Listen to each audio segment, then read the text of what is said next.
Saudara pendengar, bersama dengan saya Oti Priambodo dalam program Jalan 66. Sebuah program di mana kita mempelajari Alkitab pasal demi pasal dan memahami isinya. Bersama Pak Yohanes, narasumber kita, hari ini kita akan mempelajari kitab Ayub pasal yang ke-38 sampai dengan pasal yang ke-41 dengan tema Kamu Tidak Tahu Apa-apa Ayub. Mari kita mendengarkan bersama dan belajar dari kisah dalam Alkitab. Saudara, senang sekali bisa berjumpa lagi dengan saudara, bersama-sama dengan saudara di program Jalan 66, masih bersama saya Pendeta Yohanes. Saat ini kita akan bersama belajar dari Ayub pasal 38 sampai dengan yang ke-41. Semoga kita nggak tambah bingung ya, karena ketika membaca surat Ayub ini memang ada diskusi, ada penyampaian, semacam pembelaan dan sebagainya. Tetapi semoga kita bisa mendapatkan apa yang menjadi pelajaran yang bisa kita terapkan di tengah-tengah kehidupan kita. Saudara, kita akan masuk di Ayub pasal yang ke-38 sampai dengan yang ke-41. Dan tentunya ini kita akan rangkai dalam satu perenungan yang akan menolong kita belajar. Karena tema kita hari ini adalah, tidakkah kau tahu apa-apa Ayub? Ini kadang-kadang juga mungkin pertanyaan ini juga dilontarkan kepada kita. Apakah kita tahu sesuatu? Apakah kita paham sesuatu? Nah, ini kita akan belajar kalau kita lihat di pasal yang ke-38. Tuhan sendiri yang akan berbicara kepada Ayub tentang apa yang terjadi padanya dan memberikan jawaban, ya. Pertanyaannya, apa jawaban Tuhan? Apakah Tuhan akan menjelaskan semuanya secara rinci? Apakah Tuhan akan mengungkapkan semua yang terjadi pada Ayub? Mari kita perhatikan. Siapakah dia yang menggelapkan keputusan dengan perkataan-perkataan yang tidak berpengetahuan? Bersiaplah engkau sebagai laki-laki. Aku akan menanyai engkau, supaya engkau memberitahu aku, di manakah engkau ketika aku meletakkan dasar bumi? Ceritakanlah, kalau engkau mempunyai pengertian. Siapakah yang telah menetapkan ukurannya? Bukankah engkau mengetahuinya? Atau siapakah yang telah merentangkan tali pengukur padanya? Atas apakah sendi-sendinya dilantak? Dan siapakah yang memasang batu penjurunya pada waktu bintang-bintang fajar bersorak-sorak bersama-sama dan semua anak Allah bersorak-sorai?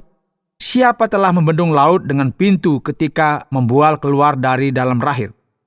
Ketika aku membuat awan menjadi pakaiannya dan kekelaman menjadi kain bendungnya. Ketika aku menetapkan batasnya dan memasang palang dan pintu, ketika aku berfirman, sampai di sini boleh engkau datang, jangan lewat, disinilah gelombang-gelombangmu yang congkak akan dihentikan. Saudara, Tuhan di bagian ini mengajukan beberapa pertanyaan kepada Ayub. Tuhan berkata kepada Ayub, Ayub, engkau terlalu banyak berpikir. Engkau mencoba mengungkap misteri jalan-jalan Tuhan. Engkau mencoba mengetahui hal-hal yang tidak mungkin engkau dapat pahami. Kita belajar di sini, saudara, bahwa jalan atau cara-cara Tuhan seringkali tidak dapat kita pahami. Betul ya?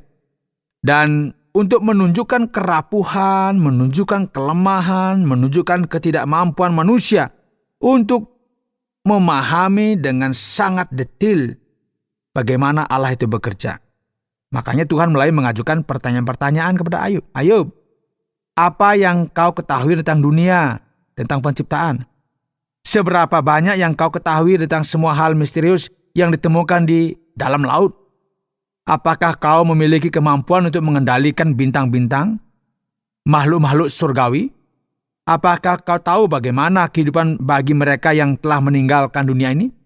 Apakah kau memiliki kendali atas cuaca? Tiba-tiba cuaca bisa dikendalikan. Sekarang kan begitu ya, bisa dimodifikasi. Apakah kau tahu bagaimana realitas di kerajaan hewan? Ini kan ada semut, kita lihat, kita juga nggak tahu di dalam ada apa ya. Dan perhatikan di sini, saudara, beberapa pertanyaan yang diajukan Tuhan kepada Ayub, sering pertanyaan-pertanyaannya juga kita pikir, oh iya benar juga ya. Ini berbicara mengenai hal-hal yang tidak bisa kita duga, yang tidak bisa kita pahami tentang alam semesta ini, saudara. Engkaukah yang turun sampai ke sumber laut? Atau berjalan-jalan melalui dasar samudera raya?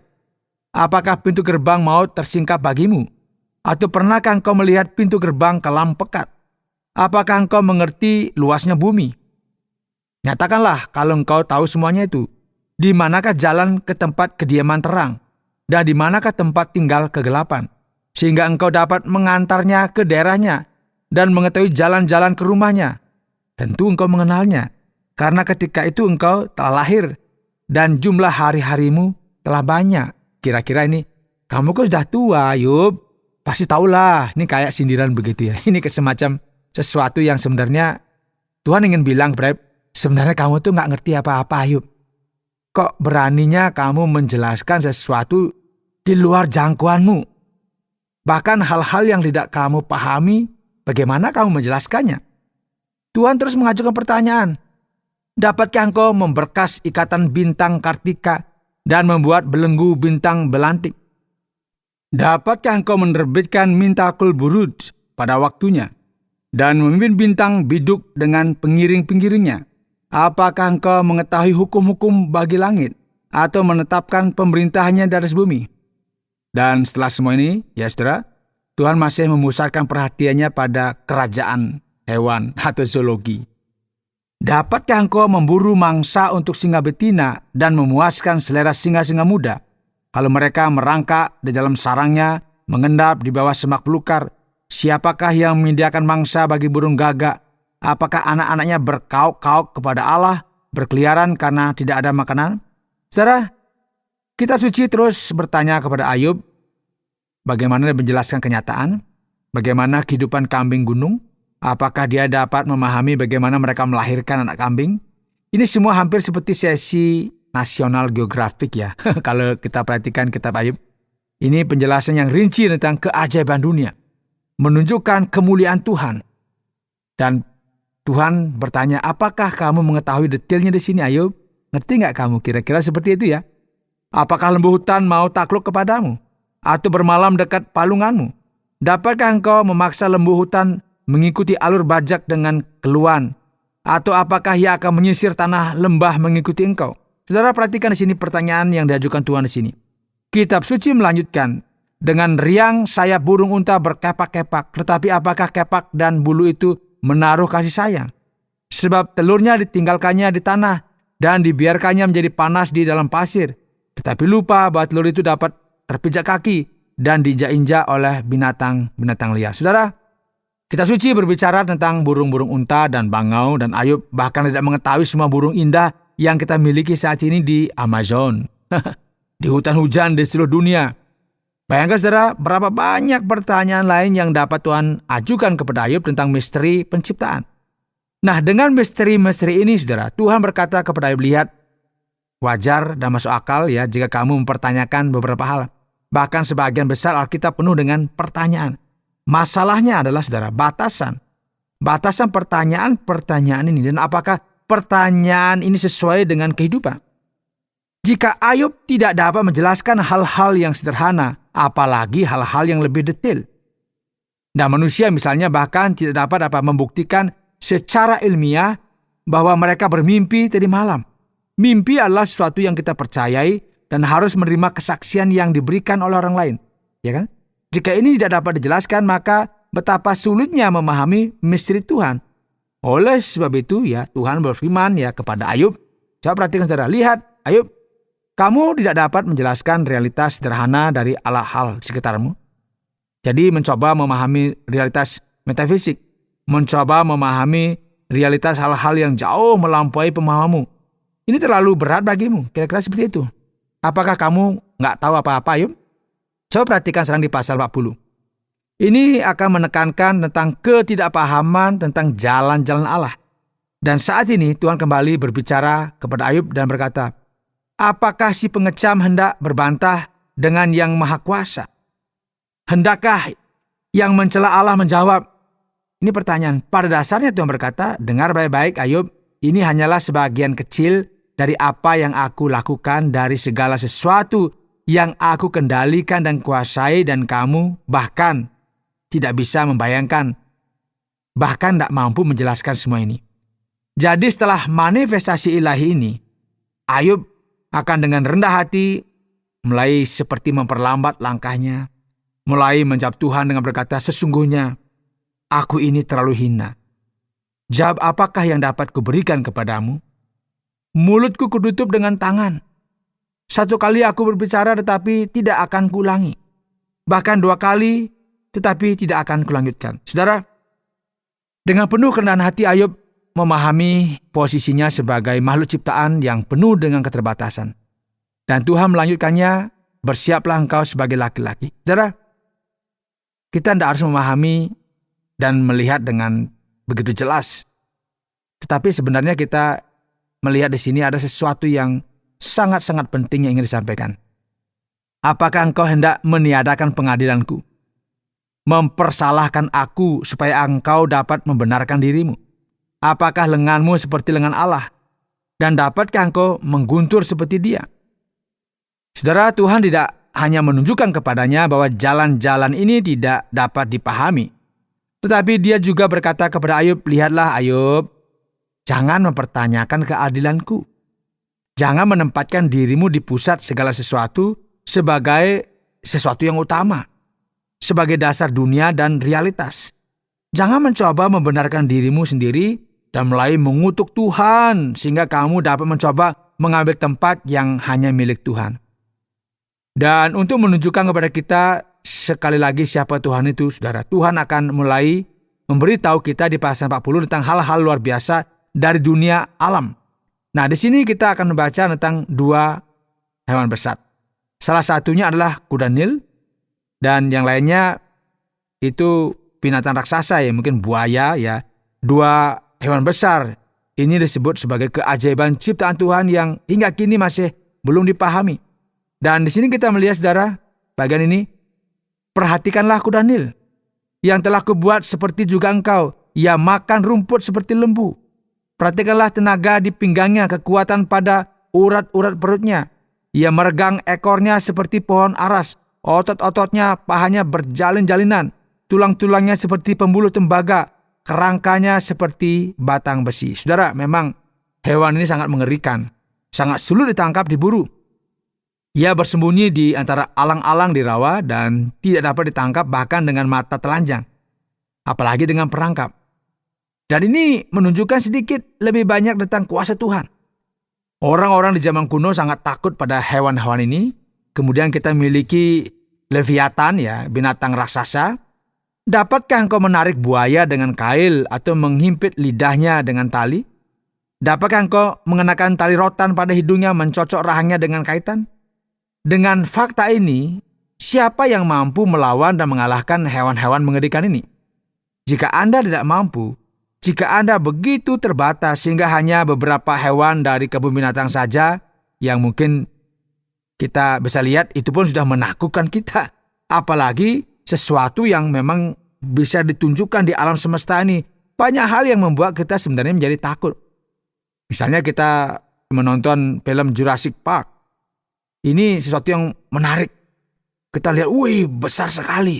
Kita juga pikir, wah, ini gimana dulu bisa ada? Saudara yang dikasihi oleh Tuhan, Tuhan berkata seperti ini, "Lihatlah Ayub, engkau tidak tahu apa-apa. Engkau bahkan tidak mengerti apa-apa tentang apa yang kutempatkan di bumi. Karena itu jauh lebih mustahil bagimu untuk memahami jalan-jalan Allah." Kira-kira seperti itu. Jadi kita ingin memahami alam semesta aja kita nggak paham, dasar laut kita nggak tahu, di dalam tanah ada apa, di gunung ada apa. Ya bagaimana kita bisa memahami Tuhan gitu kira-kira. Karena Tuhan ini kan yang menciptakan semuanya. Artinya jalan-jalan Tuhan tidak bisa kita pahami dengan keterbatasan kita karena kita ini adalah bagian dari ciptaannya. Jadi Tuhan ingin berkata, jangan mempertanyakan keadilanku. Kita diajak belajar, saudara, bahwa penderitaan orang benar, ketika kita merasa diri kita benar, semua ini masih tetap menjadi misteri besar, masih tersembunyi, dan itu dalam kuasa dan kedaulatan Allah. Kiranya kita menjadi orang-orang Kristen, menjadi orang-orang percaya yang mulai rendah hati, bahwa hidup kita ada di tangan Tuhan dan kedaulatannya bisa melakukan apa saja di tengah-tengah kehidupan kita. Kiranya Tuhan memberkati kita. Anda sedang mendengarkan Jalan 66, sebuah program studi Alkitab, dan kita sampai kepada Kitab Ayub pasal yang ke-38 sampai dengan yang ke-41. Kita beranjak kepada sesi tanya jawab. Saya juga tidak tahu apa-apa, dan saya ingin bertanya. Nah, Pak Yohanes, tampaknya Tuhan tidak menyelesaikan masalah. Tidak memberikan jawaban atas penderitaan Ayub. Pertanyaannya, mengapa masalah Ayub tetap terbuka dan Tuhan hanya berkata, Ayub, berhentilah mengeluh. Lanjutkan hidupmu seperti biasa. Apakah begitu? Memang benar Pak Oti, ya. Kitab suci mengejutkan kita di sini karena pertanyaan besar yang kita miliki di sini adalah mengapa orang benar menderita tanpa alasan. Dan kalau kita menggunakan cara berpikir Ayub, ia membayangkan bahwa hal-hal yang kita lakukan, kita bisa menerima resikonya dengan cepat, tepat setelah kita lakukan. Ya, setelah kita misalnya, kita buat A yang bagus, nanti kita terima juga yang bagus. Begitu juga yang buruk. Itu kira-kira yang kita bayangkan dari apa cara Ayub berpikir. Kitab Ayub ini menentang sudut pandang ini. Dengan kata lain, hubungan antara kebaikan dan kejahatan serta konsekuensi dari masing-masing jauh lebih kompleks daripada yang kita bayangkan. Setelah semua pertanyaan ini, Tuhan hanya akan berkata kepada Ayub bahwa dia tidak tahu banyak hal. Bahwa dia tidak mengenal Tuhan, tidak mengenal dunia ini juga dengan detail, alam semesta, bahkan ya Tuhan sendiri nggak mungkin bisa dipahami. Ayub tidak memiliki cara untuk memahami segalanya. Dan kemudian muncul pertanyaan, tetapi bukankah ini pelarian dari kenyataan? Apakah Tuhan pada dasarnya mengatakan, lihat, nggak ada jawaban. Diam aja, berhenti bertanya. Saudara, kita dapat melihat ini dan memahami hal-hal lebih sedikit berbeda ya. Kebenaran yang kita pelajari bahwa kita perlu memahami siapa kita di alam semesta ini. Kita ini manusia, saudara. Kita hanyalah makhluk ciptaan dan tidak mungkin bagi kita untuk memahami seluruh realitas kehidupan tanpa memiliki pemahaman yang jelas tentang siapa Tuhan dan siapa kita. Proses yang dilalui oleh Ayub itu membantunya menyadari bahwa dirinya terbatas. Ya, terkadang kita sebagai manusia kan sering banget pengen melampaui batas dan mencoba mencapai tempat-tempat yang tidak mungkin kita capai.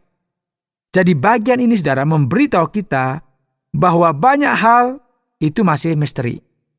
Tetap tak terduga dan kita perlu memahami siapa Tuhan dan siapa kita. Berikut kita pertanyakan kepada Tuhan, apakah ini dapat diterima dan apakah ini dosa? Kemudian, bolehkah kita melakukannya atau tidak? Inilah yang menjadi pertanyaan. Pak Oti, ini satu pertanyaan yang Bapak ajukan. Saya yakin juga bisa diajukan juga oleh pendengar ya. Sebenarnya begini Pak Oti, tidak masalah jika kita mempertanyakan Tuhan ya. Mengapa? Karena Ayub mempertanyakannya sepanjang waktu dan dia tidak pernah dihukum dengan cara apapun. Kita tidak melihat Tuhan mengirim petir dari surga membakarnya. Ketika tanya, tiba-tiba Tuhan murka, duar ada petir. Kan enggak juga. Tapi ini Tuhan mengizinkan dia bertanya tentang Tuhan, mempertanyakan kenapa Tuhan diam dan sebagainya. Ini katakanlah sebagai latihanlah bagaimana dia komunikasi dengan Tuhan. Mungkin pertanyaan yang perlu kita ajukan, apakah kita melakukan seperti yang dilakukan Ayub ketika kita menderita? Ketika kita menderita, kita sakit, kita kesulitan ekonomi, kita mulai bertanya seperti Ayub. Atau apakah kita melakukan hal yang sama seperti yang dilakukan oleh teman-temannya ketika teman kita susah, kita mulai juga menghakimi? Ya, ini pertanyaan yang sehat dan baik saja. Sekarang ada tingkah pertanyaan yang dapat diterima. Ada orang-orang yang bertanya dan mereka yakin bahwa mereka tahu lebih banyak dari Tuhan. Wah, ini yang luar biasa. Jadi orang-orang ini mengatakan bahwa semua orang salah. Bahwa Tuhan salah. Dan bahwa hanya mereka yang tahu kebenaran. Ini kan kacau juga ya. Pertanyaan semacam ini salah. Itu menghujat dan tentunya berdosa. Tetapi saudara, latihan sederhana untuk mempertanyakan berbagai hal adalah cara yang sering digunakan oleh Tuhan dalam hidup kita dengan membuat kita menderita, membuat kita sakit. Sehingga kita mulai mempertanyakan dan akhirnya kita mulai memahami Memahami siapa? Memahami Tuhan, melalui kita memahami misteri kehidupan, dan memahami tempat di mana kita tinggal di alam semesta ini. Hanya melalui ini sebenarnya kita akan belajar untuk memiliki jiwa yang rendah hati, memiliki jiwa yang tenang, dan memiliki jiwa yang tentram. Nah, yang menarik perhatian dalam bagian ini, yaitu pada bab yang ke-38 dan yang ke-39, adalah mengenai cara alam yang dipaparkan dalam bagian ini. Alam seringkali digambarkan dengan cara yang lebih ilmiah. Dapatkah kita menemukan unsur ilmu pengetahuan atau sains dalam bagian ini? Ini menarik, Pak Oti. Pertanyaan ini memang harus kita perhatikan dengan baik ya. Karena kalau kita melihat di pasal 38, misalnya kita lihat di ayat 4, ini berbicara tentang dasar bumi, mata air di laut, tempat kediaman terang, dan banyak literatur populer sebenarnya telah mencoba menggunakan banyak bagian Alkitab, bahkan di Kitab Ayub untuk mencoba membuat referensi ilmiah yang lebih rumit. Dan kita harus hati-hati di sini ya. Secara umum, pandangan dunia Alkitab, gagasan penciptaan, gagasan alam semesta tidak bertentangan dengan sains. Namun masalahnya adalah ketika kita mulai melihat hal-hal dalam kitab suci yang jauh melampaui apa yang awalnya diusulkan oleh teks tersebut. Artinya teks cuma bicara begini, kita melewati semua. Dalam hal ini, dalam kitab Ayub ya kita harus melihat kitab Ayub ini bukan buku ilmiah. Dan juga tidak bertujuan untuk membahas detail-detail deskripsi tentang dunia dari sudut pandang ilmu modern. Ini adalah teks puitis. Jadi misalnya bagian ini berbicara tentang gerbang maut. Apakah maut memiliki gerbang syarafiah? Tidak juga. Ia mengatakan bahwa ia menyajikan awan sebagai pakaiannya. Berbicara tentang tempat bersemayam cahaya. Tentang melonggarkan ikat pinggang Orion. Jadi kita perlu berhati-hati dan memahami banyak hal dari deskripsi ini karena ini bersifat puitis dan puitis ini memiliki kebebasan linguistik. Jadi ketika kita mulai melihat bagian-bagian ini dan menyimpulkan sesuatu dengan cara yang salah, ya kita akan berisiko melakukan sesuatu yang mungkin bodoh juga ya. Ya, saya pernah melihat misalnya ada orang-orang yang misalnya melihat ayat 7 yang berbicara tentang bintang-bintang pagi yang bernyanyi dan beberapa orang memahami ini sebagai rujukan pada gelombang suara yang dihasilkan oleh bintang-bintang dan bahwa hal-hal itu ditangkap oleh radio dan teleskop di bumi. Dan ketika Ayub menulis ini, dia sudah mengetahuinya. Pengamatan semacam ini perlu disempurnakan dan bukan tujuan dari bagian ini. Silahkan saja, sah-sah saja orang mulai menafsirkan. Tetapi sebenarnya ini kan kitab yang bersifat puitis. Jadi kita pelajari saja berdasarkan teks yang memang ditulis apa adanya. Kira-kira seperti itu, Pak Oti. Nah, untuk mengakhiri pertanyaan, manusia modern sangat ingin tahu. Jadi, begini. Kita melihat hewan-hewan di sini, Behemoth, Leviathan. Semuanya disebutkan dalam bagian ini. Apa sebenarnya mereka ini dan apakah kita memiliki sesuatu yang mirip dengan hewan-hewan ini di zaman sekarang? Apakah mereka hanya mitologi, jauh dari sebuah kenyataan, dan bagaimana kita bisa memahami dalam bagian ini? Ini menarik, Pak Oti. Kita bisa melihat pasal 40 dan 41. Dalam argumen Tuhan kepada Ayub, kita melihat hewan-hewan ini menunjul. Dan ada Leviathan, ada Behemoth. Ini sebagai ciptaan Tuhan yang luar biasa. Nah, banyak sarjana percaya bahwa hewan-hewan ini hanyalah mitologi. Bahwa mereka hanya ada dalam pikiran manusia. Orang-orang yang memiliki imajinasi liar di zaman kuno misalnya. Nah, di sisi lain, ada orang-orang yang memiliki sudut pandang yang sangat berbeda dan berpikir bahwa hewan-hewan ini hidup dan berada di kebun binatang yang kita miliki saat ini. Ada yang berpendapat bahwa Behemoth adalah seekor kuda Nil misalnya. Tetapi ini akan sulit mengingat ekornya bergoyang seperti pohon cedar. Dan banyak detail lain tentangnya tidak sesuai dengan apa yang kita lihat pada kuda Nil saat ini misalnya. Nah, kemudian tentang Leviathan. Yang juga menarik perhatian kita karena itu adalah hewan yang mengeluarkan semacam asap. Pernah lihat ya naga keluar asap? Wah. Ini dikatakan di ayat 20 mengatakan bahwa asap keluar dari lubang hidungnya. Seperti panci yang mendidih di atas alang-alang yang terbakar. Pertanyaannya bagaimana kita bisa memahami ini? Kemungkinan besar hewan-hewan ini adalah hewan nyata yang tidak kita kenal saat ini. Beberapa orang berpendapat bahwa mereka mirip dengan dinosaurus yang kita kenal. Ini adalah sebuah kemungkinan saja ya. Karena teks ini adalah lagi sekali saya katakan puitis. Deskripsi hewan-hewan ini seperti halnya deskripsi bintang-bintang dunia ciptaan. Ada juga gerbang kematian, ada lautan. Ya, deskripsi puitisnya sedikit lebih dihiasi dan diperindah.